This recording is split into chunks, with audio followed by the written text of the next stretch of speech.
Hanggang sa muli, baby girl. Tandaan mo, isang tawag mo lang, andyan agad ako.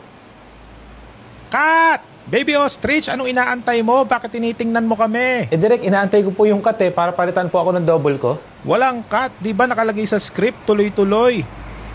Tatalunin ko po talaga ito, Direk. Nasa tuktok po tayo ng building. Oo, yun ang nakalagay sa script, di ba? Hindi tayo gagamit ng CGI kasi walang budget.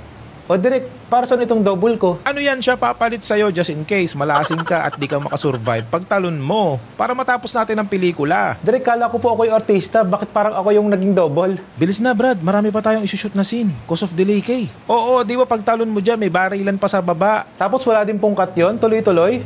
Oo. Hindi ko nga po alam kung buhay pa ako pagkatapos kong tumalon tapos may barilan pa.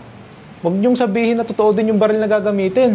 Oo, totoo lahat kasi realistic ang movie na ginagawa natin. Tapos ruler lang gamit ko, Direk. Di ba ikaw si ruler man? Sige na, talon ka na. Kaya mo yan.